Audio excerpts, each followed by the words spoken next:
welcome to the Monitor Keeping Podcast, take 2. We're having a little difficulties today, but hopefully we'll get it all worked out, and Kai will join us shortly. But I'm here today with Kori Martin. And Kori, how are you? I'm good. How about you? Good for the second time that we've... But yeah, so hopefully we can get this worked out. But in the meantime, as I was kind of going over the last time,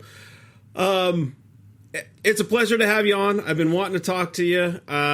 Really enjoyed what you've been doing, and I just kind of want to pick your brain and see where your head's at with all the species you're keeping and what's next. So, well, thank you. This is a very full circle moment for me, because when I was first getting started in monitors, I binged pretty much all of your episodes. So it's super fun. I know you're like, I'm sorry, but no, it's pretty exciting for me.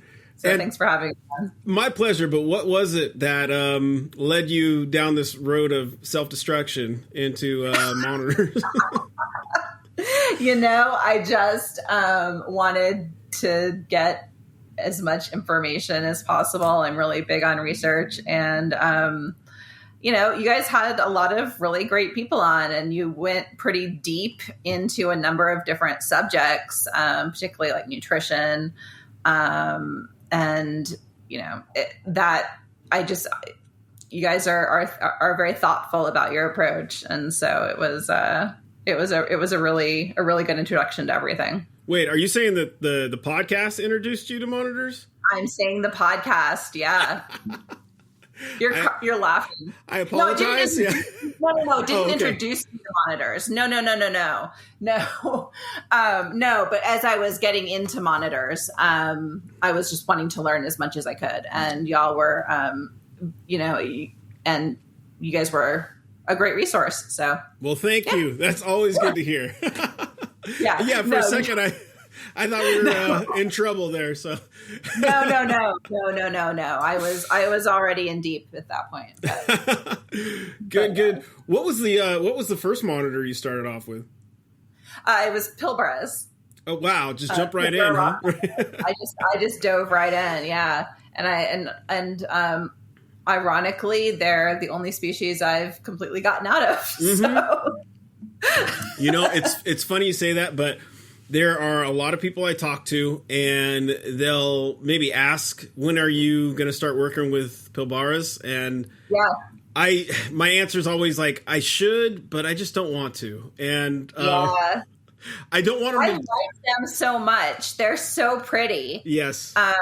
But it just, everything about it did not work out well for me. That's been my experience with Pilbara's in the past. And, the males I find to be a little hard to work with. Yep. Yeah. So not only interacting with them myself, but basically bullying everything else in the cage. And that was my experience too. Yeah. It's just not a way I like to keep things. I guess the kind of the lazy approach of keeping everything together and having to keep something separate and introduce it at a certain time maybe and hope for the best, cross your fingers is just not. No, and I'm kind of the same way. I like stable groups as much as possible. And so, I prefer not to have to, just put a male in for breeding purposes and then pull him out the second he's done. I like, one of the things that's fun with monitors for me is seeing, some of those interactions with the animals. And yeah. It's one of the few species too where I've seen a female, because I have tried that in the past a little bit, and you get a female going real strong, and then just the presence of the male stresses them completely, and it just felt almost unfair doing that. So maybe one day again, but I got to really gear up for that and make it that sole focus. So Yep. So I that's how I started, and then just kind of spiraled from there, as things often do for me. So that's kind of how I got into reptiles in the first place. I went in hard, and kind of the same with monitors. But Now, at the beginning, too, when you were getting the monitors together, you were also moving, if I remember, into a warehouse space? I was, yeah. So I was in the process of moving into a facility at that point. I'm now in the process of moving out of said facility because it did not prove monitor safe. So, yeah. So I had a big scare while I was in there. I was spraying a cage, and my black tree female that I got from you, she spooked and like just jumped out. And so I tried to chase her down, but within about 2 minutes, I don't know how she did it, but she was just gone. She got into the wall or the ceiling or something. And I could hear her and these are like 14-foot like warehouse type ceilings. And I could hear her running around in the ceiling. And then everything just stopped. And I was like, oh my God, I just lost this monitor, and was freaking out. And she, thank God, reappeared a week and a half later in my next door neighbor's unit. Oh, I moved everything home that weekend. I've had very similar things happen with monitors, and it's never fun. One did get away, and oh man, that hurts. Yeah, that one did hurt. Oh, yeah, but I can totally understand when in the future, as I'm still planning to build a building, and I'm sure you know this now, it's going to be built in a certain way where there's no escape, there's no gaps, there's no escape, and almost a double door system. Absolutely. So even if it gets into the room. I think that's essential. Yeah. I think that's essential. Because the amount of stress is just not worth it. No. And it's one thing if an animal gets loose in my house, it's a relatively contained environment, and there are only so many places it can go. But if it's at a facility and I'm not there, it's all sorts of things could happen. So, so I ended up bringing all the monitors home then. And then at that point, I only had snakes at the facility, and it was a huge amount of money to be paying to house only half my collection. Yeah. And so at that point I made the decision, I realized I could bring some of the snakes home, but then that would severely limit what I could do monitor wise. And at that point, I really saw that monitors were kind of where I wanted to be heading. And so over the past 6 months or so, I've sold off the snake collection, and I'm all lizards now. Oh, wow. Oh, yeah. Right. Yeah. I'm still in between. I still have some snakes, but I was going to ask because, I have a special place in my heart for breadlie, and I remember seeing you. So you had hatched out some hypo stonewash, and that's just about my favorite thing. Wow, so, which you hatched out as well, yeah? Yes. Yeah, I still have some and raising some up, and I've moved a couple recently, but as far as snakes out there, for me, it's breadlie are at the top still. I agree. And inlands for me. I really love inlands as well. I'll get there one day. Yeah, same thing. I do like the inlands.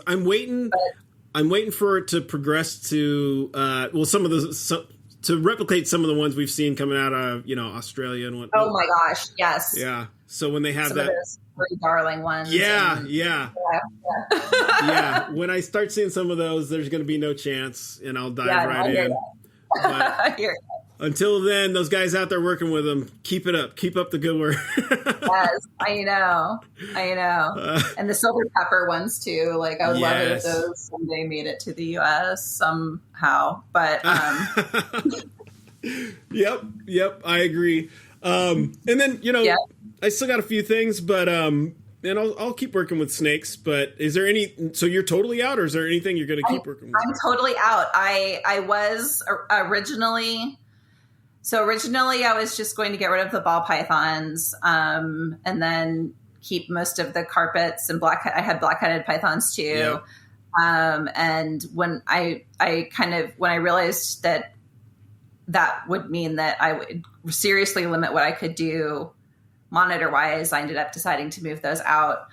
I was going to just keep my Jamaican boas and Dominican red mountain boas, but ended up moving those out too. And now I'm completely snake free, which is like a really weird feeling. How long do you think it's going to last? Do you think you're going to be able to stay snake free, or? I think so. Yeah. I bred my own feeders for 5+ years. Yeah. And I never want to go back to that. That being, Kai might be back. Yeah. It's still a little broken. Yeah. Oh, well. But I have faith that Kai will be able to make an appearance at some point. I do too. Yeah. So anyway, sorry. Yeah. So I don't miss that at all. And it is just so much simpler from a keeping perspective to have relatively similar care needs across the board. So, yes. So I don't anticipate going back to it, but shoot, I didn't anticipate, what's happened over the past couple of years. So who knows? Right. Yeah. Yeah. I've had some struggles as far as the animals, keeping both the snakes and lizards throughout the years. Yep. And then I think the biggest thing for me was actually the animal, the tree monitors or the Indonesian species that needed more humidity, just all around ambient humidity.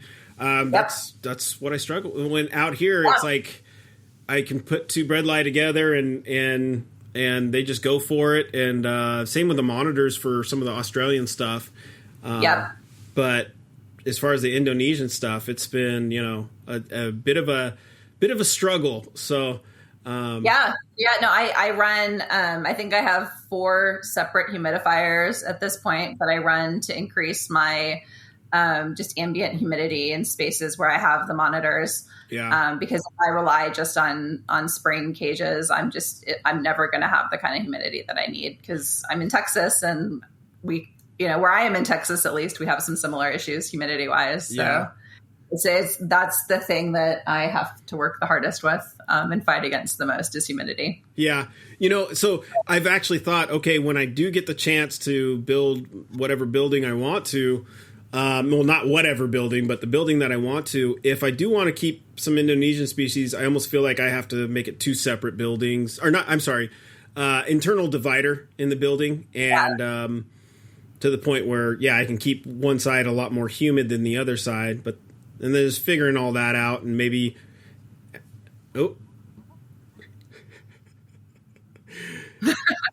we're hearing you, Kai. You kind of sound like, the adults in the Charlie Brown cartoons, but we wait. Yeah, we can hear you, but your picture's just frozen. But we can hear you. Yep. Yeah, that was great.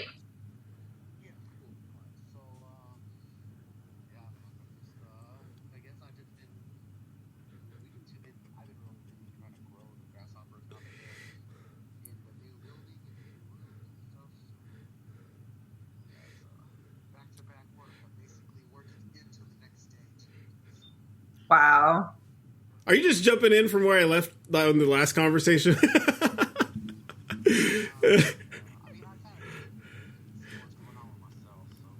Gotcha. Yeah, let's continue. We are like 14 minutes in, so I did a take 2 on this because of our earlier troubles. So for all the listeners out there, sorry for the snafus, but it's been a while since we recorded. We got to work out the bugs, and I think we're on it now. So thank you, Kori, for being patient with our professional setup over here. I'm glad we have Kai. Yeah. Kai, we were talking about Kori getting out of all snakes and totally just go, full lizards. On that note, Kori, is there things outside of monitors that you are looking at? Other lizards? So I have a few different species of spiny-tailed iguanas. Nice. Because they're just fun and I like them. And then I also have Calotes. Yeah. And they're really neat. And then I'm currently working on a deal with a zoo, a friend of mine who's a zookeeper. And I'm going to be bringing in a couple of new species that I'm super, super, super pumped about. So assuming that all of that goes through, I should be starting with something really, really neat. So, oh man, we all want to know now, but just throw that bait out there. I know. I don't feel like I haven't. So I have to be like approved as a vendor with the zoo, and so we're going through that process right now. So it may or may not happen. But it sounds like they're pretty motivated to make this deal happen. Oh, so that means that you on your side would, I think, to help buffer you, because I've done it with a couple times with the grasshoppers. Uh-huh. You have to sign like this thing where basically how you're going to get them and or resell them or selling it back to the zoo. I'd had to be fully permitted on whatever I needed to do on my side. That makes sense. So yeah. I'm not sure. So if just in case he doesn't explain that to you, you may want to ask him about that part on what you need to be fully certified on your end. Yep. Because the zoo, it's like obviously they're under full scrutiny of any type of, absolutely, bigger guys that are gonna, so that's how it was with me selling grasshoppers and other things to the zoos, as far as what they get, the right species, things like that. Yeah, too, so. I had to do an application, give them information, give them several references, that kind of thing. So now, okay, you can keep some secrets, but I have to ask: are we talking monitors? Or? Not monitor. Okay. No, it's not. Well, we don't care. Yeah. Oh, whatever. Yeah. No, whatever. Lost my interest. There's other species? Weird. Who knew? Yeah. Yeah. Well, get your foot in the door, because, that's what I'm trying. Yeah, when those other ones that come your way rhymes with Gray's monitors, you'll be in the position to jump right in. Yeah, the whole community basically goes bonkers over it, and then you'll see how the industry works it out, right? You see it every time where something new or a new bloodline comes in, and it goes for top dollar. Depends on, I guess, how the person really does it themselves, but they go for top dollar, and then the interest goes down, or people mass produce the heck out of them, and then so we see it all the time, but. Well, hey, it's cool. New species makes it fun, or new genetics makes it fun. Absolutely. Just something, it could just be something that's, at least with paperwork, where it's coming from, a little bit of different look maybe than what we have here, whatever it is, but as they get more common, then they might get into my price range. Yeah. So there's those, anything else that's more, available now that you're thinking of or looking at? No, otherwise I'm so limited on space right now. I have a bunch of monitors growing up for various projects, and I feel like a lot of them. a lot of them. And I feel like I'm constantly having to upgrade caging and all of that, as I'm sure you guys know the drill. And so space is my issue, and I'm trying to make sure that I don't, get myself in a bind on space. And what species are you referring to? Let's tap into that. That I'm growing up? Yeah. Yeah. So I have Similis that I'm growing up. Nice. I'm really that you hatched though. No. No. Okay. No. All right, we're just talking about species you have. Yeah. Okay. I think we're talking about what I have growing up, right? Yep. Yeah. So I have Similis growing up. My girls are still little, but I got a big boy from Mike, and he's just incredibly restless right now because he has nothing to do. Yeah. But we're waiting on the girls. And then I have a whole bunch of black tree monitors that I'm growing up to work on diversifying my genetic stock there, since I've had some success with them. Nice. I imported some captive animals from Brandon in Canada. Nice. And got a few wild caught ones as well. I have a crap ton of blue tree monitors that I'm growing up. I have 2 pairs finally together, but they've only been together a couple months, so nothing happening there. Yeah. And I have 1 million King's monitors that are doing absolutely nothing. I've heard they go in cycles Wow. sometimes like that. The King's monitors. Yeah. Yeah, I've talked to a number of different people and heard like a bunch of different things. Yeah.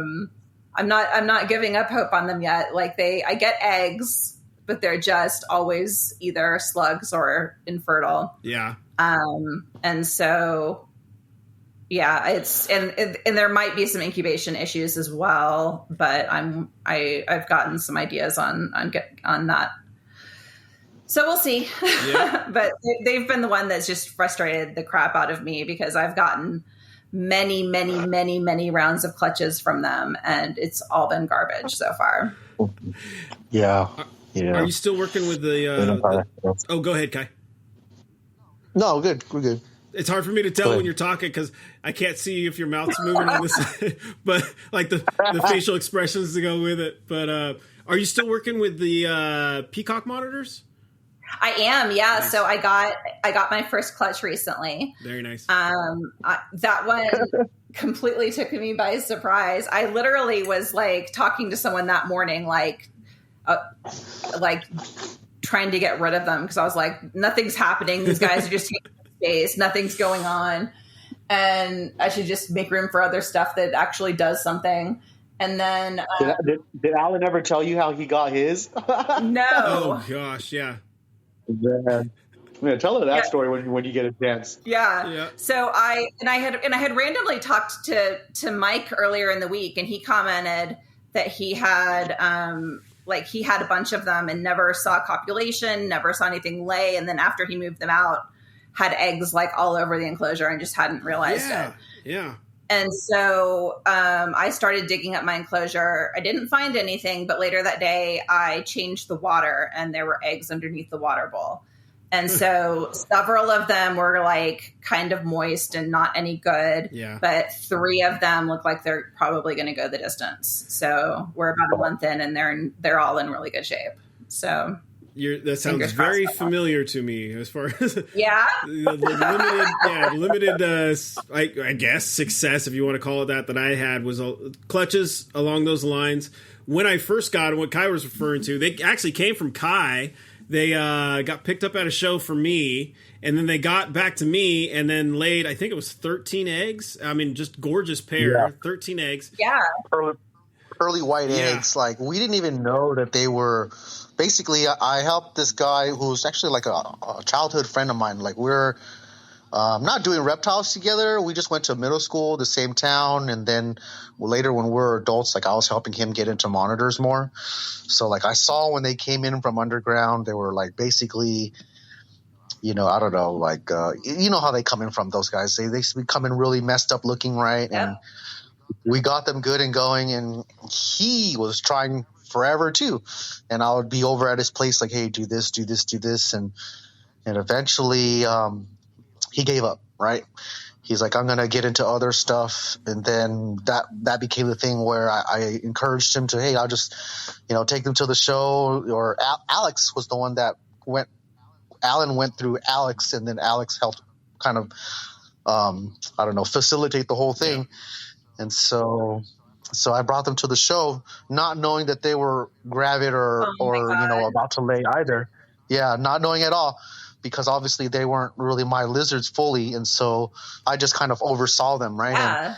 And they were gorgeous red. Like you could tell that they looked way different than just black and red and blue. They were red, and so the female was just chubby, I thought. You can't really tell too much sometimes with those guys, and they were fed so many king worms because he didn't do other bugs, and so it was just king worms and mice, super worms and mice, and that was really it. Yeah. So, but yeah, she ended up. Alan showed me this picture. I'm like, damn, I should have held on to those for another month. But what was it, like day 80? I nuked them. I had a malfunction. Oh God! Oh no! Yeah, I mean, I was so excited for these things. And I had other monitor eggs in the incubator as well that actually they all pulled through. But I think my incubator got up to like 112 degrees or something crazy.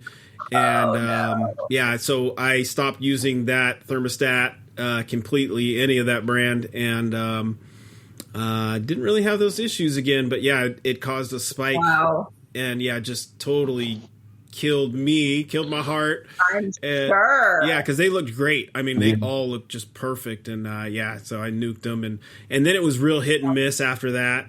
So, I think she had to lay out a necessity at that point. She was traveling around and getting handled here and there through the transfer process. So she laid, I think it was only like 75 degrees in the nest box where she laid. And then the next time I got eggs, the nest box was like 87 degrees, and I was trying to keep temps down. It was the middle of the summer.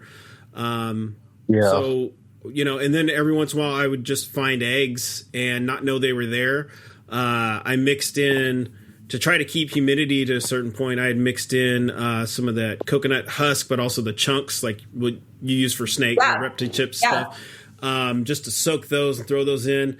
And where I thought they would nest or in the thicker stuff, I'd go look over there, I'd dig it up, and I'm not finding anything. And then, like you said, I'd find them in some random spot where, and they didn't always show, not like some of the other monitors where you can tell they laid, and maybe that's because they're secretive, but it was hard to see. So I never saw copulation. I never saw I don't typically see the female's full body. Like usually I just see her head at the end of a cork tube. Yeah. And so I had no idea. And I've heard from a few people since then that that's pretty par for the course with them, that like, they're just like stealth layers. Like you don't know that they're doing it, and they'll just, Yeah. I still have a few Timors, and some of the things that I did learn with them, I don't know why this is coming up now. It hasn't happened in a while, but I was using cork tubes, and you know how there'd be natural little breaks in the cork tubes and whatnot? Yeah. The females would hide so much, they would bask within the cork tube, and they would sit under that one spot that had a little opening, but then over time they develop a little burn just in that one spot. So I switched I switched to either cork tubes that I knew didn't have any holes in them under the basking spots, or some type of other pipe, something that didn't allow them just to stick one body part out or just their head out of a little hole. I should keep an eye on that. Yeah, only and I also I changed up their lights as far as using lower wattage and more lights to cover a bigger spread as well. So, Kai disappeared. Oh. Hopefully we'll get Kai back. But I don't know why that just popped into my head, but it was just a I'm glad you mentioned something there. That's definitely something to think about. Yeah. If you're only exposing one part, there could definitely be issues. Yeah, it just seems a little concentrated, and they might not move, out of the way just from that one spot. So there's the tree monitors that you mentioned, Kings, the peacock monitors. Yeah. So the Similis, and then Ackies. I've produced clutches from 2 different pairs of reds, and then I've got a couple pairs of yellows growing up now. Nice. And then the tree monitors, and that's about it. That's for now. That's oh my god, I know. That's the sickness. Yeah. I picked up a Cordensis, and I'm like, I love them. Love them. Yeah, I do too. But I'm like, oh, do I really want to get a pair? Like, do I really want to get a mate for you? Or like, do I really need another project? Because I got all these other things, and of course I'm going to end up getting something for it. And something will pop up. That's how these things go. Yeah. But I'm trying to kind of mainly stick to tree monitors as kind of like my core, because for whatever reason, I seem to be doing okay with them. Absolutely. Yeah. I would highly recommend trying out those different type of tree monitors. If you're having success, stick with the good thing. Yeah. And hopefully it'll work out with the Timorensis types also. I hope so. Yeah.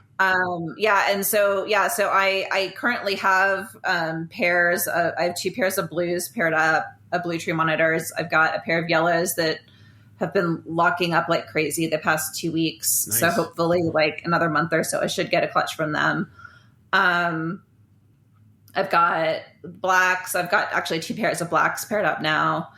And then I've got a pair of greens and then a grow up pair of greens. And so, yeah, Cordos and then Bohemi, hopefully someday, but right. I don't want to spend Bohemi money. So. No, but the fact that there's some here and some success, is awesome. I mean, such great things going on. That was Parker's success, huh? Yeah. Oh, Parker is, killing it. That's just, he's been blowing me away. I absolutely love it. It's exciting because some of the stuff was only even Cordensis or yellow trees were a dream at one point. I mean, all the tree monitors, but that's how these things go. So, first off, to anybody listening, congratulations on your success, and for everybody out there that's still trying, keep at it. You guys are doing great stuff, and it just takes somebody over here to figure out this part, somebody over there, maybe share some information, see what other people are doing.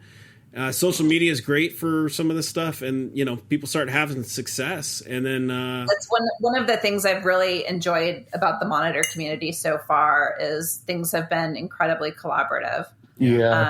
And haven't necessarily found that same degree of collaboration in other species I've worked with, so that's been kind of neat. Yeah, it's crazy. A lot of these other things, like some of the snakes, the high-end snakes, there's a lot of gatekeepers, or don't get me wrong, there's gatekeepers within the monitor stuff too. It's just there's so much more collaboration going on just because of the difficulties already for, I would say, decades even, right? And now we're on the verge of seeing Dorianus hopefully within more Indicus stuff being done, and obviously the tree monitors are, other than Keith Horneye, are basically all being done now in the United States, where it was just a couple species before. It was mostly the green ones and then some of the blue ones, and then even Beckeri were being least bred, even though they would come in for $200-$300. Yeah, you still don't see Beckeri being bred very frequently in the U.S. Right. I don't know why that is, but but they're, because at the rate at which they're imported, you would think that there would be more. Right. Yeah. And I think it could also be with the volume of people that work with them versus green trees. So that could be it too. Some people don't see them as, I think they're the best looking ones just because they're black, but I think they're gorgeous too. But you're right. I mean, when you have really fancy, bright colors, black doesn't always compare it for a lot of people. Right. True, but for those people, you got to see. I think it's important you see a healthy one in person. Yeah. Yes, and it'll blow your mind when they come in all dingy, skinny, and stuck sheds. They don't look like much, but a sleek, good, healthy black one is an amazing animal. Oh gosh, the way they just shine and like they're so pretty. Yeah, I agree. Is there a size limit to what you're willing to keep? I know there is for me. So there is. Yeah, I don't plan to go any bigger than tree monitors at this point. The tree monitors and that's about as kind of my size limit. Yeah. I just it's more comfortable for me handling wise and all of the above, all of that stuff. Yeah, I can totally. Not that there aren't some incredible other species to work with, but yeah, they are, but they take time and space, and you can fit a lot more small monitors into one big size monitor area. Yeah. It's true. Yeah. So on the let's see. So you have what do you have clutches of cooking right at the moment? Yeah. So right now I have 2 clutches of black tree monitors cooking, 1 clutch of greens, a clutch of Ackies, and a clutch of the peacock monitors. Awesome. Right. Yeah. Right. Awesome stuff. And then I should be getting a green clutch and a yellow clutch within the next month, and another Ackie clutch. Yeah. Awesome. Wow. Yeah. Yeah. Oh, on that note. So this is more public service announcement for the people, and we're just talking about everybody having success and how things are growing and the shared information out there. To the listeners, if you have a pair of monitors you're working with, and let's say you haven't bred them before, don't count yourself out. In fact, if that is your goal, I would suggest looking into and really considering how you're going to raise these babies, how you're going to incubate them, how you're going to raise them, and save yourself some hassle. Because when they start going and you start getting a clutch every 45 days, maybe even less than that time between, you're going to get overwhelmed real quick. And I think we all wait for something to happen, and you're already in it when you find eggs and you're scrambling. And yeah, it made me make the decision too for keeping Kimberleys and all the coli. So I was doing the Kimberleys pretty well, I would say, for at least a couple years, and then I was then starting to get the hang of the mangrove stuff even more. And I was obviously getting a bunch of clutches. And so I was like, okay, there's only this much space though. So I'm going to have to make a decision. Obviously my heart is where the mangrove stuff is, and I'm getting tapped into that even more. And the Kimberleys were also a dream lizard, but it's not that I don't love them as much. It's just, they're taking up space and they're not stopping.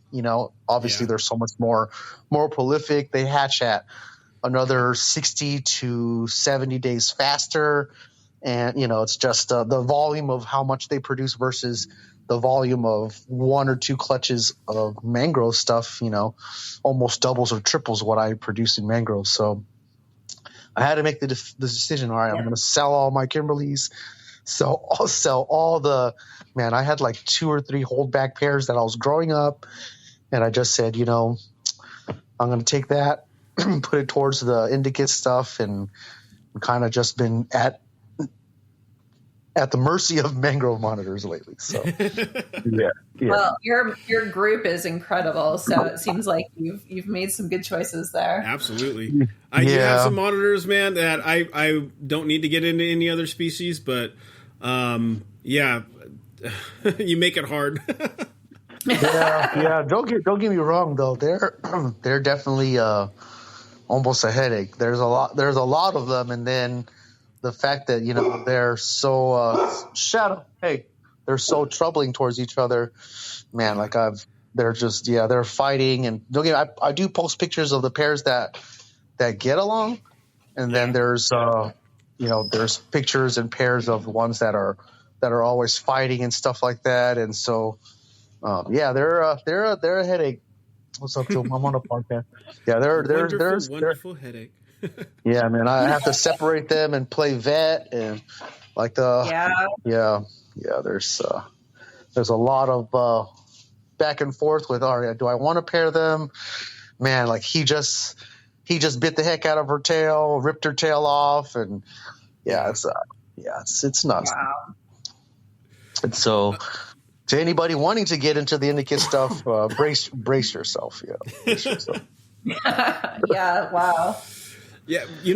Are you seeing any trouble between the tree monitors that you have together, Kori? So the only time I've ever seen any trouble, so I guess a couple of things. One, the males will outcompete the females for food, like every chance they get. The males are like just gluttonous, and they will outcompete the females if given the chance. So sometimes I have to remove the male just to like get the female better chance to eat alone. Yeah. But the only time I've had a real like issue is once I put my male back a little bit too soon, and the female went crazy. She was, and so I saw her, like, she didn't like do anything to him, but I saw her get like really, really alert, really rigid, just like very defensive, and got him back out.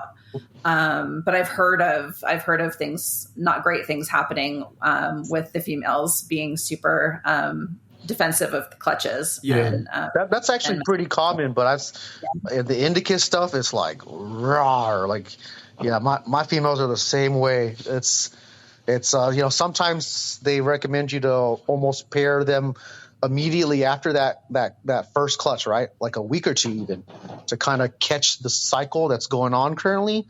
And that's I actually don't do that at all, just because of it's way too soon for them. It's so I typically just let them do the normal swelling again in 60 days or 90 days, and then I introduce the male back in, or undo the latch more so.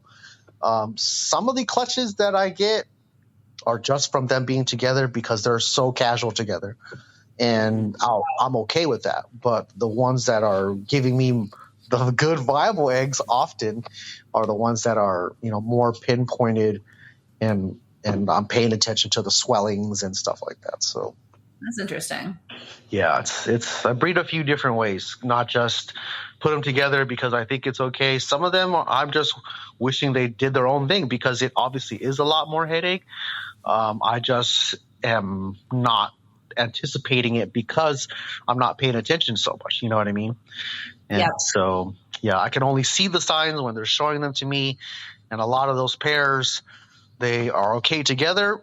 They're more timid or very they're not they're not extremely aggressive on feeding and all that stuff, but they are okay together. So they don't come out a lot, and I don't see them. I don't see them very much. Yeah. So females ripping into males, people have no idea. No idea. They only see the males as the aggressors. Yeah.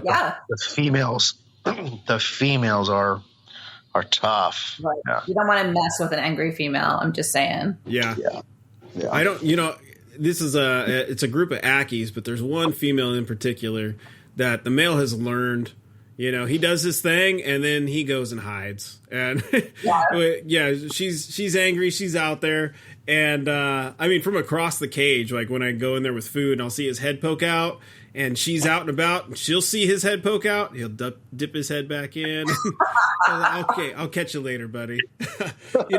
When you mentioned the feeding that they'll outcompete, do you, besides removing them, do you use any other tricks or anything to? Yeah, I usually try to tongue feed and look for opportunities where the male might be hiding and the female's out, and then just try to tongue feed her a few things, or that sort of thing too. Typically, I'm only offering more calorically dense items to the females, and so that's kind of one of the other things that I do is I'll just tongue feed a quail or tongue feed a hopper mouse or something like that, and she'll go for it. But I try very hard not to give that stuff to the boys. Are you using the two-tong method yet? Are you? No, I haven't. That's a great idea. I should. It's a little bit of an art, but yeah. I would. Some of the things I was doing was I would use a bigger food item. Now it wasn't, it was definitely high calorie, but use a bigger food item just because it took them longer to stuff it down and to do the neck wiggle and get it in there. And in that same time period, a female could get 3 or 4 smaller things. Yeah, that's a good idea. But you don't have any of your pairs separated? Like there's a partition? I don't have any partitions. Oh, okay. I keep mine together most of my pairs together most of the time.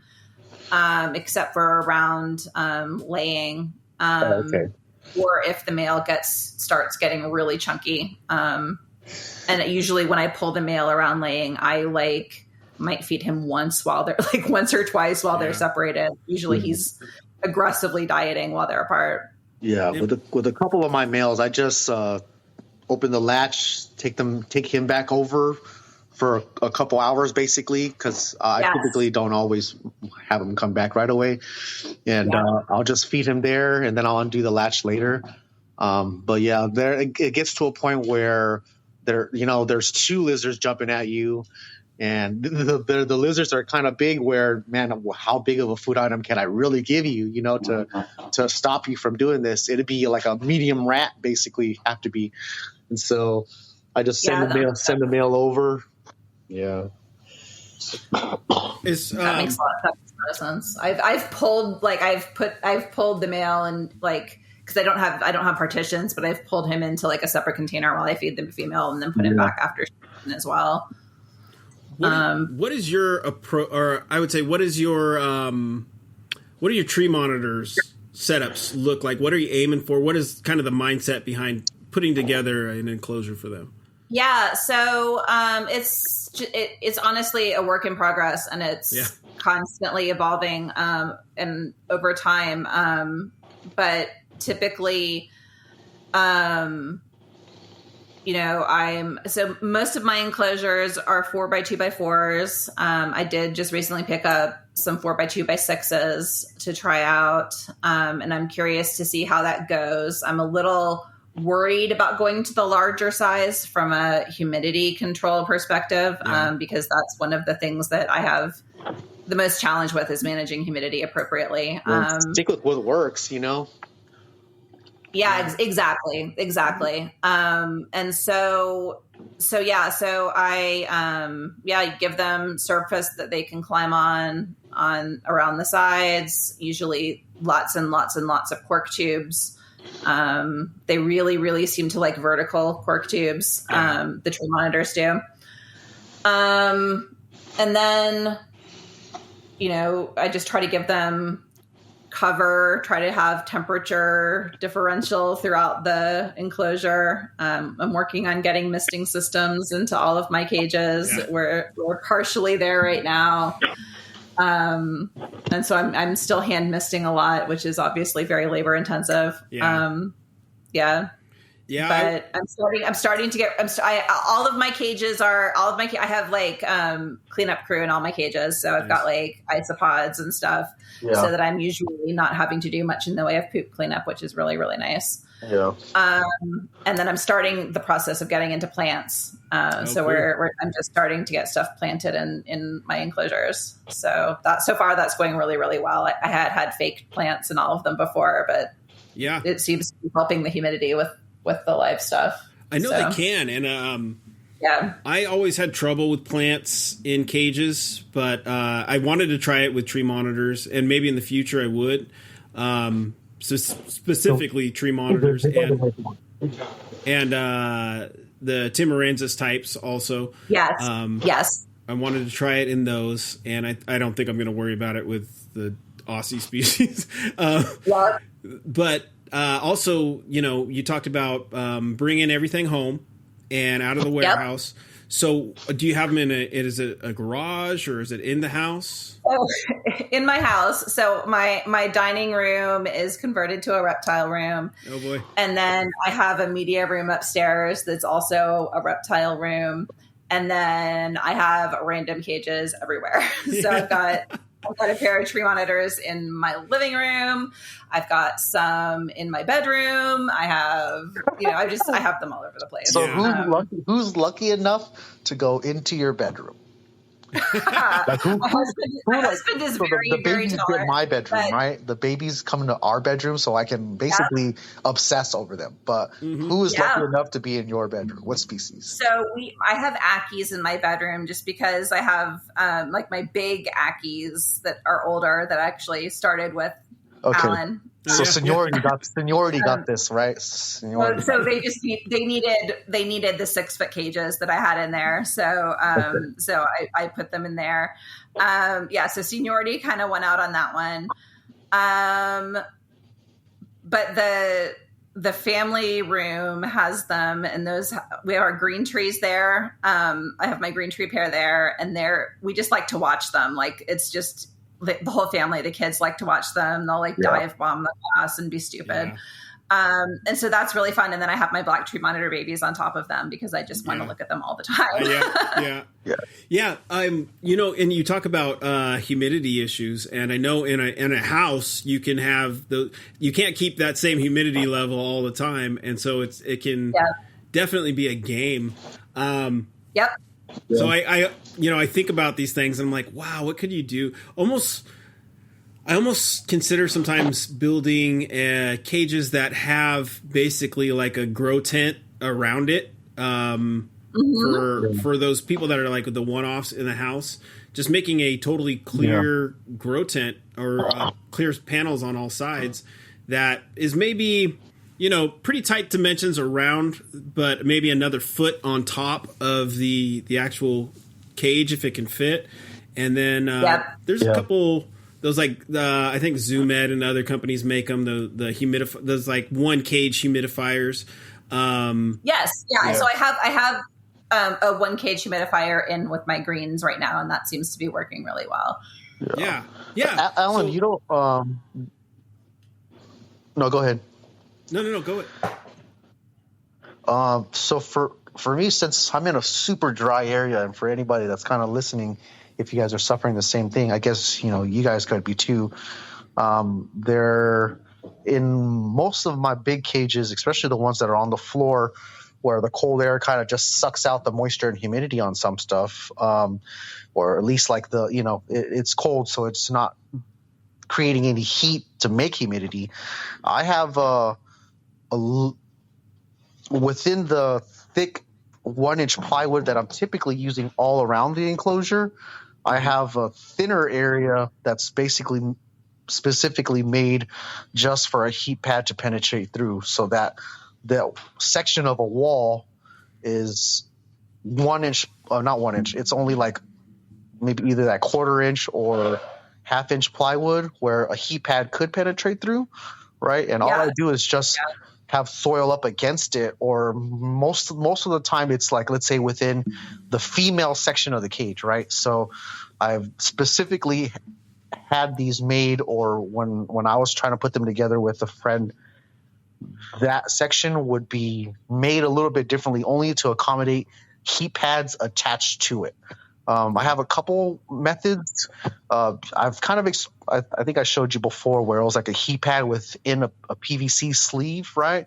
So I have something like that, and then I have the thin walls, so I can slap a heat pad onto it, and then the soil pushed up against it that's moist always creates that dense humidity. And then the other method is basically a side-mounted cane mat, and there's just a ton of soil pushed up against that. So if you guys are trying to always keep the humidity up for either purpose of shedding or breeding or just maintaining it, because my humidity where I'm at is like 30 and 40. So it's I hear you. In Texas, we're fighting a lot of the same. So I run. I was telling Ellen earlier. I run I have like 4 different humidifiers around my house. I try to keep my house humid with supplemental humidifiers. I try to keep it around 60. Oh wow! So then I'm only going I only have that 20% or so that I need to gap inside the cage, because I'm shooting for 80 in my cages with the tree monitors. Yeah. Wow. So I do really big basins of water so that they could theoretically get in and swim, which they actually get in them sometimes. But I have big basins of water, which is also super fun for catching all the random stray roaches you have wandering around your cage. They soil immediately. And deep substrate. That helps a lot. Nice.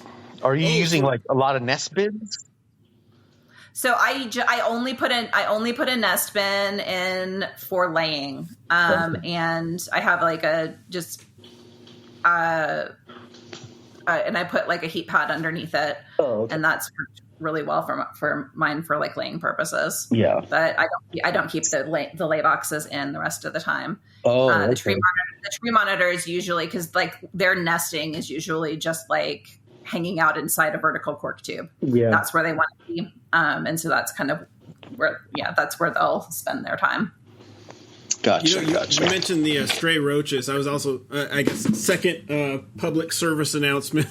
I found I was part of some chat group. I just know it was Mike Stefani, and he had mentioned something about using cut up no pest strips. I think it was for snake issues, whatever the chat was in. But it gave me an idea, because those little buffalo beetles that I get all over the cages that kind of get overwhelming sometimes. They're annoying. Yeah, but I tried. So I took little cups with the lids, like you'd use for geckos, the little feeder cups with those lids, and just burnt a couple holes in a bunch of those. That was the most tedious part. And then little squares of that pest strip, and I just throw a couple in the cage. And at first, I was doing it for like an hour at a time, just because I didn't want to see, or I was afraid of hurting animals with it. But it doesn't really seem to affect the monitors at all. So, but it does work to kill. Yeah, it was working to kill those. Well, especially because the cages that I used the nest boxes in that didn't have a real deep layer substrate. Now the ones with the deep layer substrate, they're still going to be in there. But the other way, my method. Yeah. My method was very similar. With basically a container with a bunch of holes cut into it, only on the bottom layer, right? And then I I put a little bit of dirt on the inside, and then I put a decomposing chick or mouse in it, and it made thousands come to a certain section. So I not only scooped up the section around the container, but it picked up hundreds and hundreds of babies and all that stuff like that. It just, it works only to draw out the ones that are in the soil in depth, like way down at the bottom, Right. So it works. Yeah, it definitely works. It doesn't do the job completely, but it takes it from there's tons of beetles and worms walking everywhere to just now a more controllable number. So if you get down to it, and I had the grasshoppers with the monitors, so I couldn't really use the pest strips, So I was like, okay, pest strips I know are going to kill me. So I got to use another method. And obviously I was like, okay, I got to think like these beetles, and what do they want, And so they obviously are after all the decomposing parts that, get flung around or buried in the dirt, or, you drop something and it's covered in dirt, and, you can't go get it too well. So it's it's a method that you have isopods. Do the no pest strips kill off the isopods? That's what I've been worried about. I don't. Yeah, really will. They'll kill bugs. I haven't had the experience because I don't do a lot with the isopods yet. Yeah. But I mean, I noticed I was getting a lot of those. I've cleaned out my roach colonies of the cleanup beetles just because I did leave them in there. Because they were doing a job, but every once in a while they get in, and it's just like a couple of them, and then it just spreads throughout the cage. So I went to changing some things up, but also I had a old time keeper over one day, and he mentioned all the little worms, the larvae, make great gecko food. It never even occurred to me, And sure enough, like the little, morning geckos. What I'm surprised about is that somebody hasn't capitalized to make micro mealworms for, spherodactylus and tiny little geckos that are, basically, there's only a very limited supply of food for them. People are literally feeding them springtails. And gnats, I wonder. Yeah, those fungus gnat things would work really well. Yeah. So I'm surprised that somebody hasn't developed a little market for those. Basically selling. Oh, here's micro mealworms. Obviously, we know what they are. They're all different species of beetles, but well, just an idea for people out there. We could capitalize on it. I could supply the world. Master. All right. So you're heading in. I know we go on tangents a lot in my little public service. It's good. You talked about getting the bigger cages in, and that your house is well decorated. Is there a future vision for all of this, or are you just going with it as it is right now? I mean, future. It's so hard to say. I mean, I'm closing down a facility right now, and so it's hard. Like, I don't want to be as big as I had been. back when I was doing snakes, I mean, I had like 300 some snakes. Like it was I had a lot of animals, and I just like, I never want to be that big again. So I caught that conversation earlier. So, you know, I joke about this all the time about, you know, snake people or snake guys getting a monitor, and then in a couple months they have 10 monitors, and they're obviously realizing, hey, you know, the snakes are cool. They had a passion for them, but the monitors are fun, right? It's technically everyday stimuli for themselves as keepers, right? And not to say that snakes are boring, but hey, there is a difference there, you know. And so most of my snakes I never even saw. Like they were, you know what I mean? They were in like rack systems. I was like see them once a week when I tossed them a mouse or a rat, and that's it. So what made you or what were the factors that made you switch? Yeah, so having a facility where I couldn't keep my monitors in, I had to bring all of my monitors home because they were not adequately secure in the facility. And so after I brought them home, I had, just half my collection there at the facility, half my collection at home, and I had to be too many places, and it was very expensive to maintain a facility that didn't work for everything. So I ended up, I kind of ended up realizing I could bring a few of the snakes home, but if I did that, it would limit what I could do with the monitors. And I was at a place where I just cared more about expanding the monitor projects than I did about the snake projects. So it just kind of evolved like that. Yeah. Or what was that, Kai? Were some of the separations like hard to make? And obviously you did snakes for very long, or some of them you had for years. You just it was hard. There were several projects that were really difficult to get to the point of being like, okay, you know, and I think, you know, Alan and I were talking Brettles earlier. Like I love Brettles. I love carpet pythons. I always will. And part of it was just an evolution of realizing I can't keep everything I love. Like that's not a possibility. There are too many cool reptiles out there. Yeah. And so I can find other ways to interact with some of these species. I have friends who have cool collections. I, live an hour and a half from Reptilandia. Like it's lucky. Yeah. I know. I'm super lucky with that. Really lucky with that. Have you ever talked to Quetzal himself? I have, yeah. Okay, cool. Yeah, Quetzal's a cool guy. Yeah, he really is. He really is. We geeked out over beaded lizards because I love beaded lizards. Yeah. I don't have any, but I love them.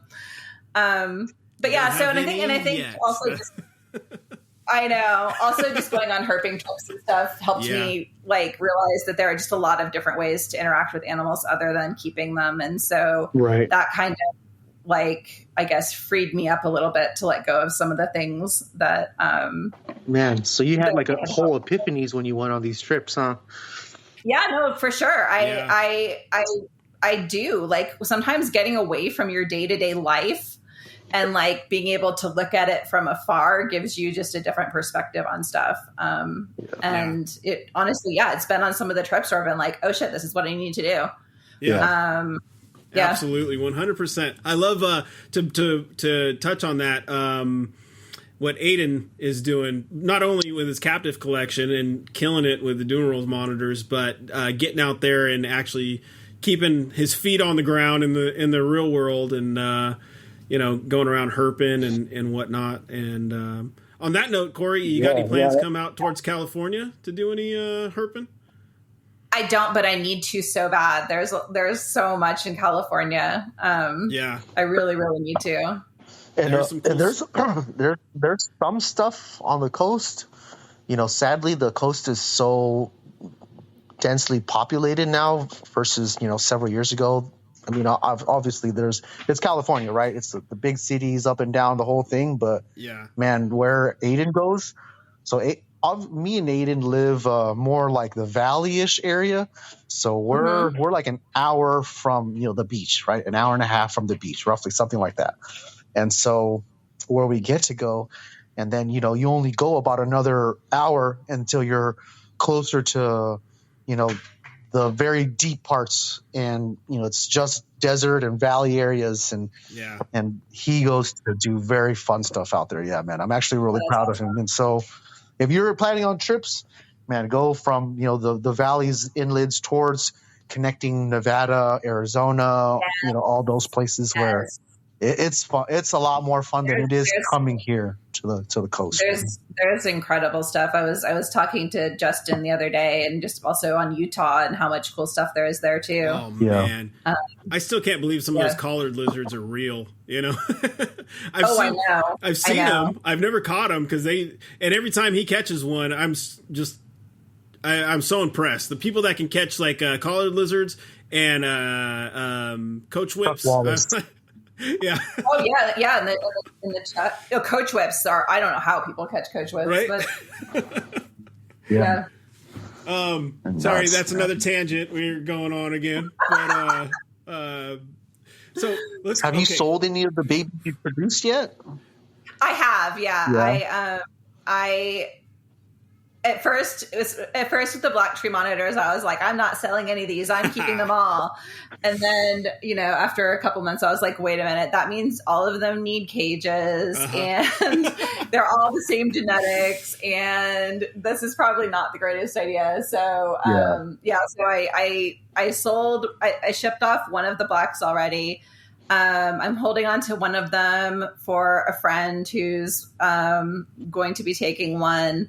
I'm going to keep a couple of the blacks. I'm keeping one of the greens, and then I sold one this past week. And the nice thing about the tree monitors so far is they've been super easy to sell. Yeah. That's the thing is I've come to like a halt with trying to produce so many indica stuff, right? Like, don't get me wrong, I know there's people that love them, and you're lucky that the people that like the dwarfs and the tree monitors, they kind of sell like hotcakes, right? Yeah, they do. The indicas, it's not that they don't. And I've sold a lot of regular mangroves or more the Solomon Island stuff, and people lose them or they see mine and some of mine are quite tame, but the ones that I sell them aren't really yet, right? And they have to build this. They have to build this crazy relationship, and a lot of people either lose them or they haven't tapped into how to really get to bonding with them, so they kind of give up, and then they end up just rehousing them. And some people, the ones that did stay, I would say, they didn't give in and just sell them. They just have extremely aggressive or mean monitors, how they say it, and they end up rehousing them at that certain age anyways, where they're 3 to 4 feet and charging them, and obviously not, they're unprepared for such a lizard doing that. And I've had to think about, okay, you want to do it to breed them, yes, but do you want to make 100 or 200 of them every year? Even because when I'm looking at my pairs, I have the numbers to sort of do so. It's just I've put a halt on, trying to mass produce them, because where are they going to go? That's very true. Yeah, I'm just another dog breeder, basically. That there's so many dogs in the pound, or so many. That's how I had to look at it. Not that I'm giving up. And for people that are listening, I'm doing this for me. I'm doing this for the lizards. I'm doing this for expansion of knowledge that we have on them. But I'm not doing this to make $1 million.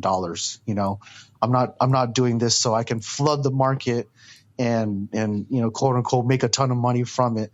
I'm doing this for me. It's fun, But I'm not doing it so I can then see like how messed up these people are keeping these lizards. Just because of it's they're not prepared for them, you know what I mean? And not to say that there aren't people that aren't. It's just it's a tough decision, So it's one of the reasons I'm working with Ackies is so that I can be at shows, and people will obviously be super excited about the tree monitors, but the vast majority of people walking around a show have no business owning a tree monitor. Yeah. And so I have the Ackies there to be like, hey, this is a great, if you're wanting to start with them, why don't you look at this? Yeah. Ackies are tanks. And I've along those same lines, I've really for one, I'm raising a 2-foot human who is going through all those. He's 8.5 months now, and I'm having a blast. Wow. Yeah. We have the 2 older kids, and life was just different. So without going into the whole spiel, I'm a little older now, and having a little one back in the house is just a ton of fun. So the reptiles can kind of take a back seat, and I have other plans, but I can't get to everything all at once. And I just don't have the I don't know if it's energy or just the desire to chase it all down. I'm like, okay, this back burners on that, play with 2-foot human and kind of slow down, have some fun. But at the same time, and coming to the realization, like, in order to keep the Indonesian species that I really like, I would have to first make a ton of changes, spend some money, spend some time, so that I could really give them what they need and then give my other species what they need. And we kind of touched on that a little earlier. And I decided, you know what, that's just not something that I can do right now. That being said, I get to live vicariously through everything you post, and I love seeing it. I absolutely do. I'm just like, rock on, Well, the fun part is that my greens are from you. My black tree female who's been producing is from you. So, like, you really are getting to, you're getting to see your animals. Alan, what were you doing wrong, bro? I had to give them to Kori. They were... I absolutely love the process of working with those, of bringing them in. As far as the challenge aspect, not everything from that shipment that came in survived. I learned a ton.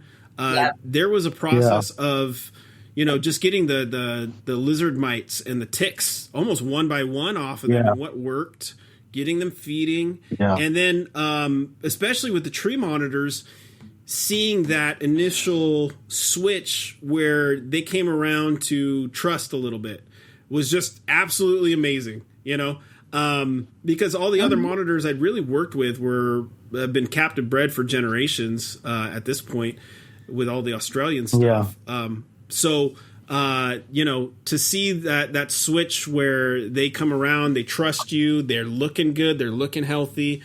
And I mean, some of it was rough. Not all of them made it. And,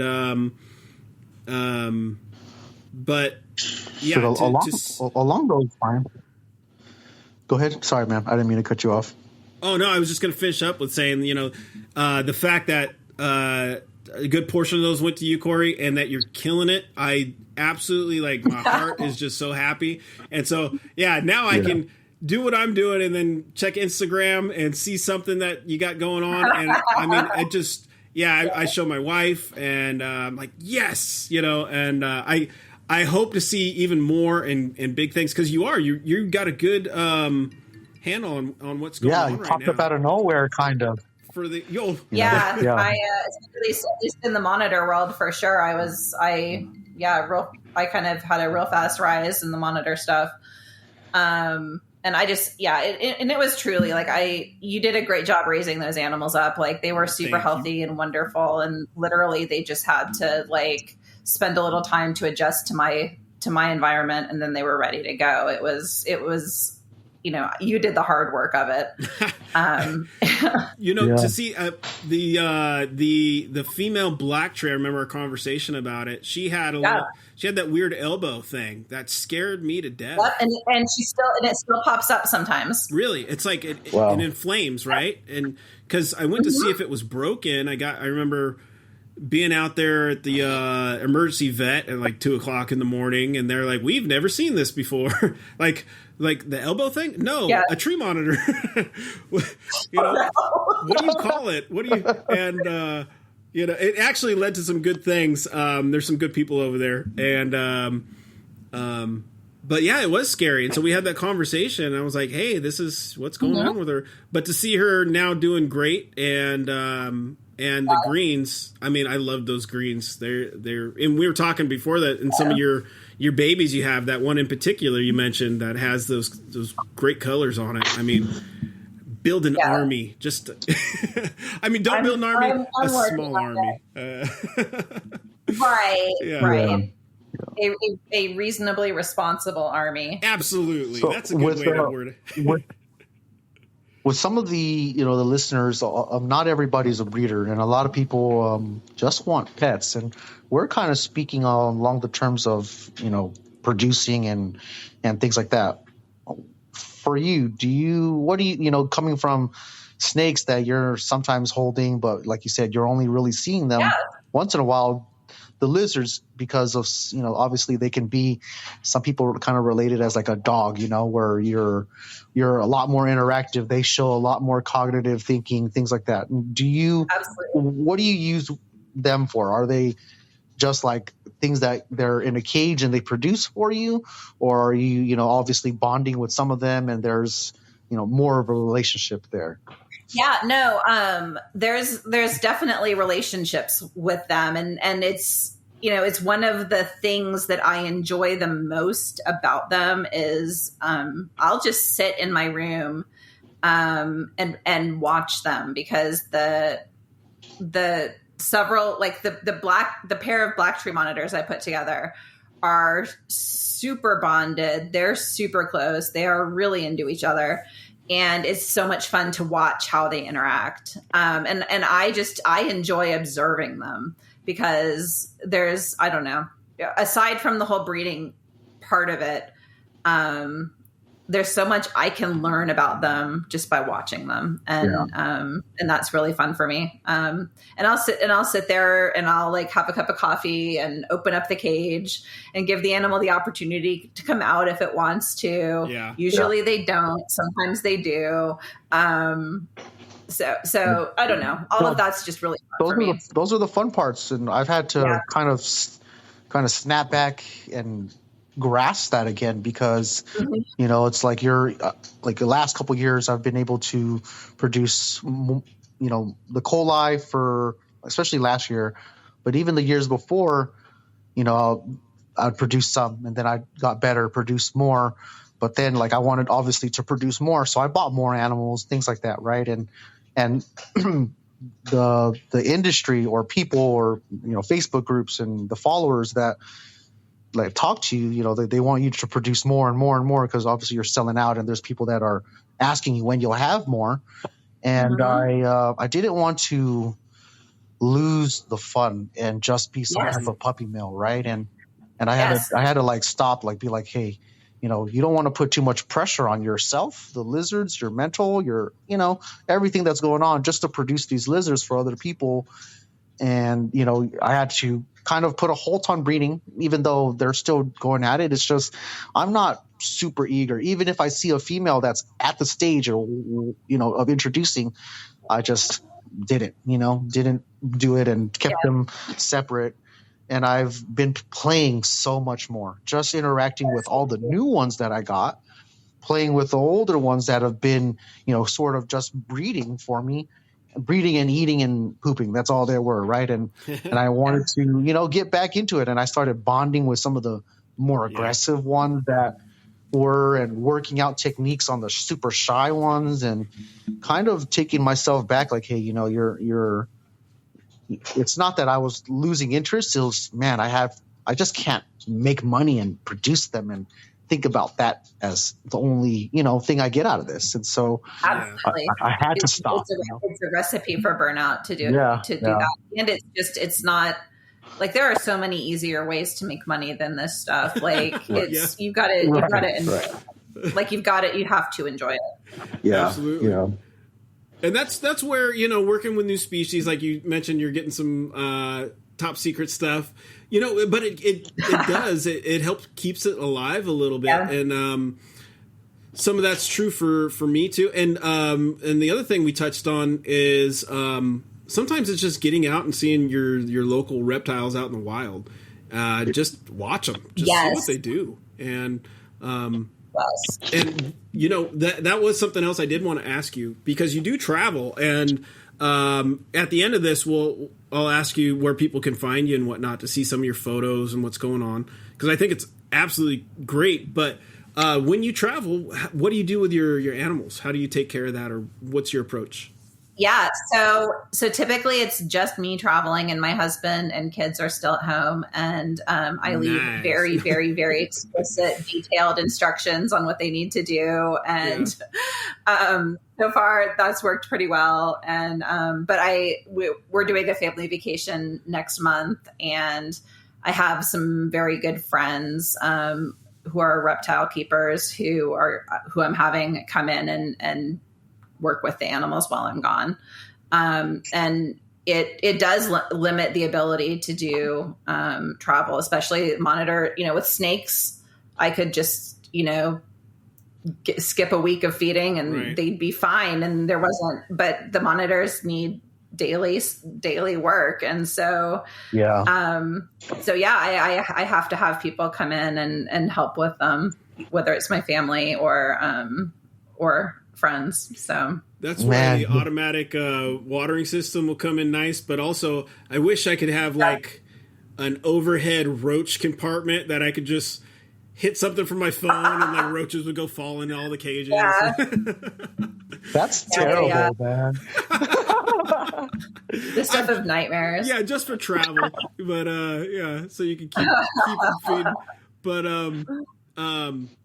But no, I'm going to be on this next trip I'm going on. My Ackies are going to lay while I'm gone. Yeah. And so I've got to get everything set up ahead of time for that, and give really explicit instructions on what to do. Make sure I have the box ready to go in the incubator. All of that kind of stuff.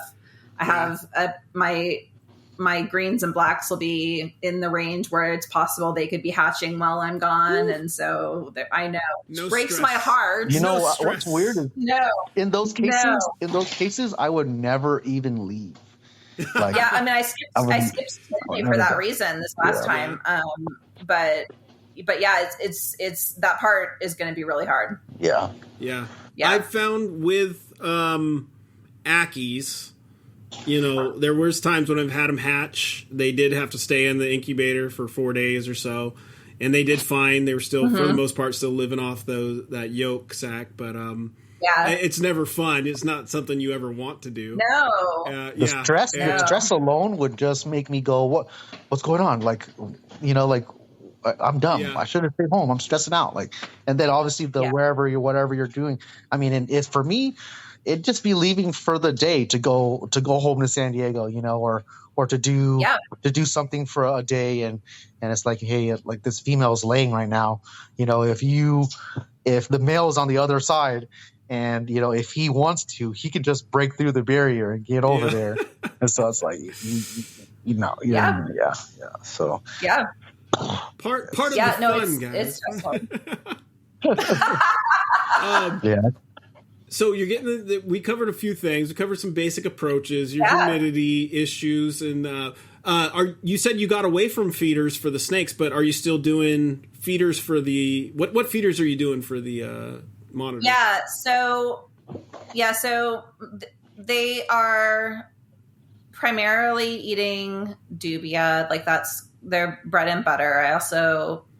They don't typically like worms for some reason. None of them have really been super enthusiastic on taking worms.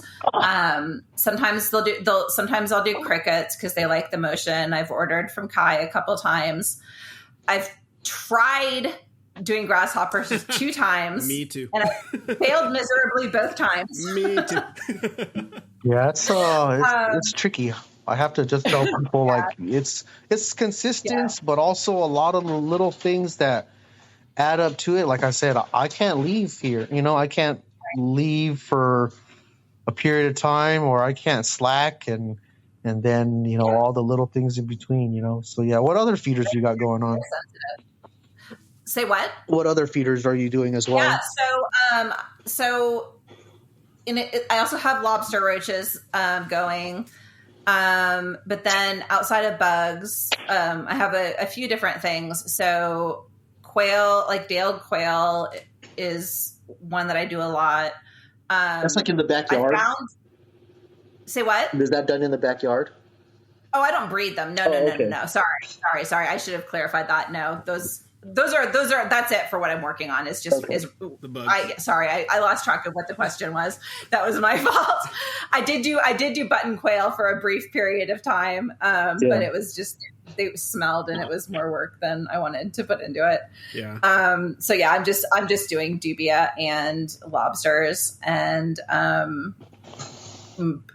way not meeting my own needs, and I'm still ordering the vast majority of what I need. So Start another bin.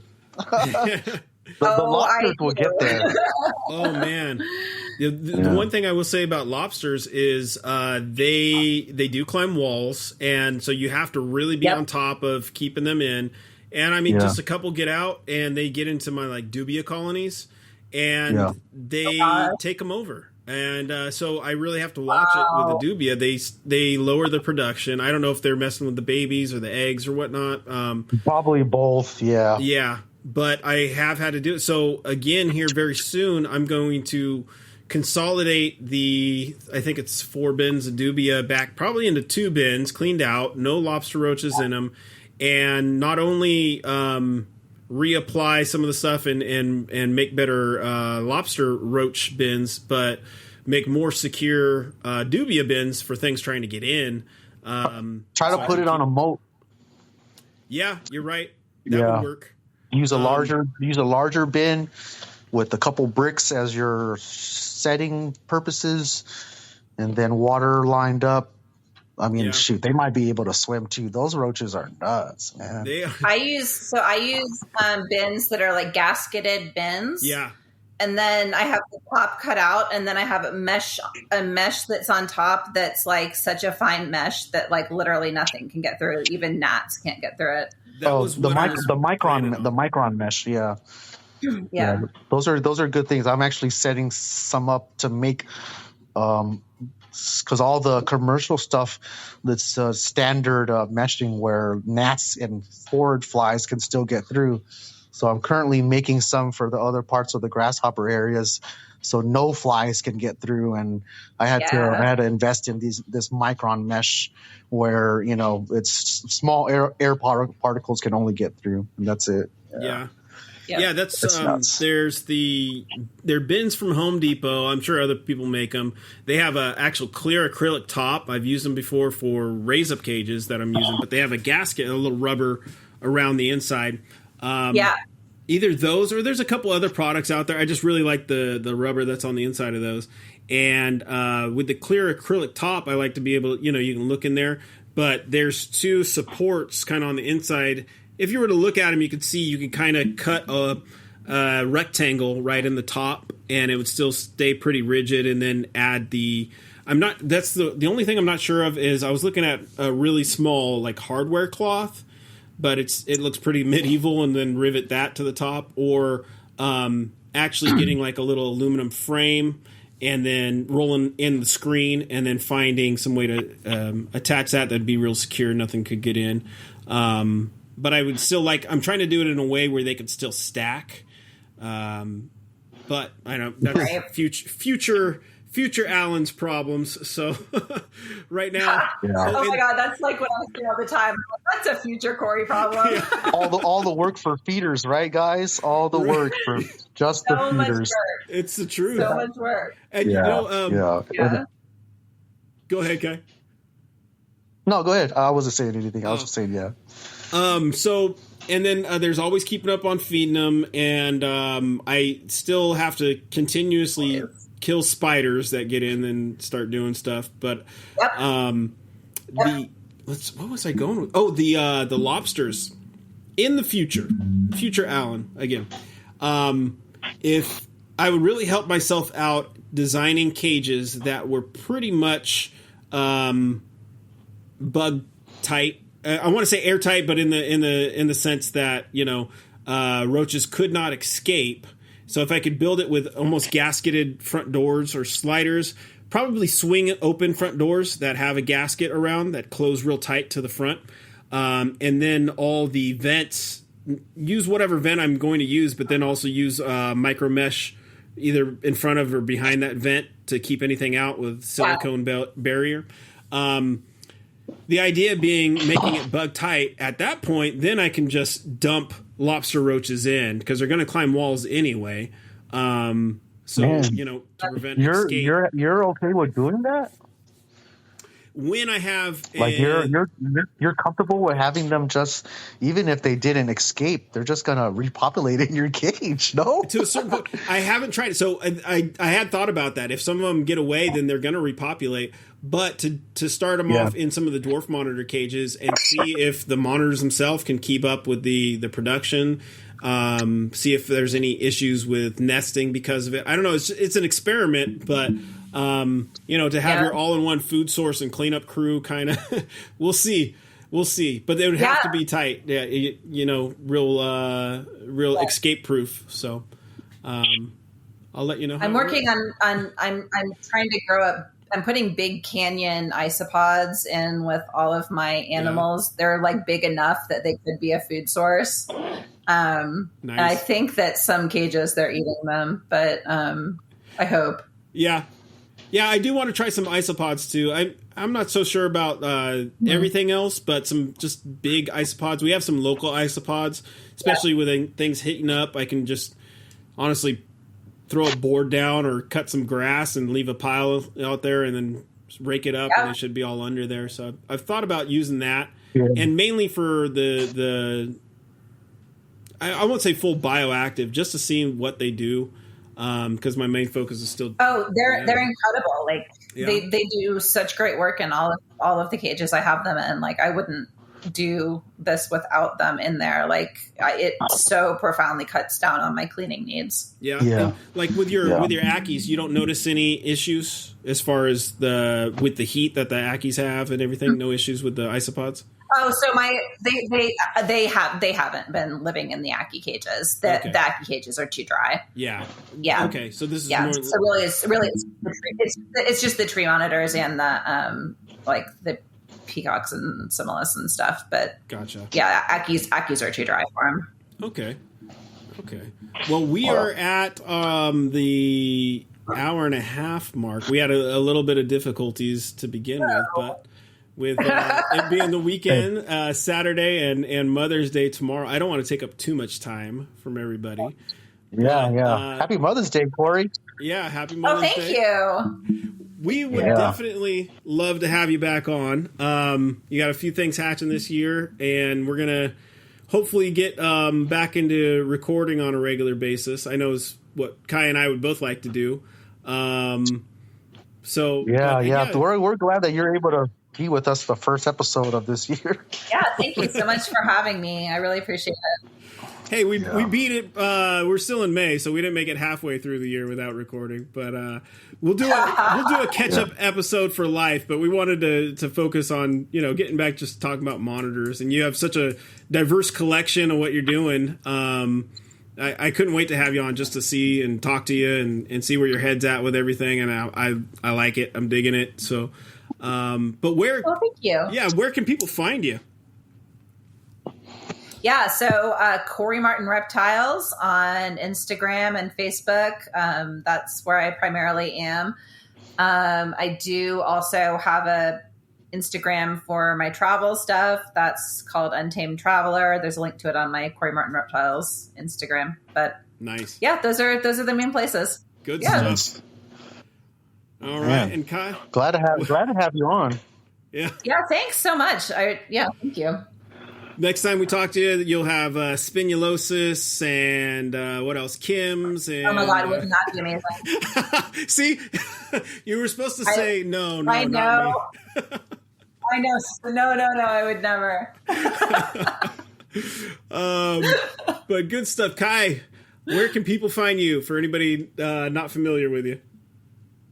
Well, you could find me on Facebook mostly, so you just type in Kai Fan or search me up. You can also find me on Instagram under a big _lizard 103. Basically, I'm much more responsive on Facebook, although I do check my Instagram a few times a week.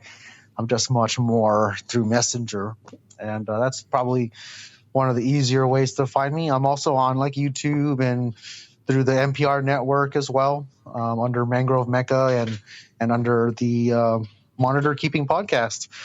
And those are the main places you could find me. But you should be able to easily ask around, or I'm all over the groups too. And yeah. What about you, man? Where can they find you? Facebook at Origins Reptiles, and then on Instagram at Origins_Reptiles.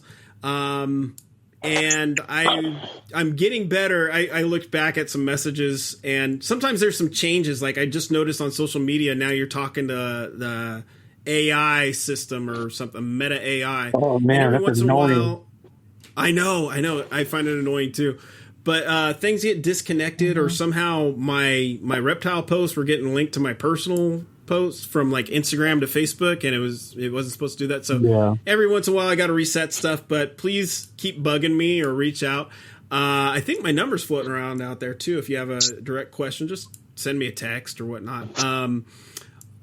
What was the and I just for new listeners that might just be picking this up, and if you didn't catch it throughout the podcast, Kai does produce grasshoppers, so if you're looking for an additional food source, they're absolutely great. So check him out for those, or hit him up.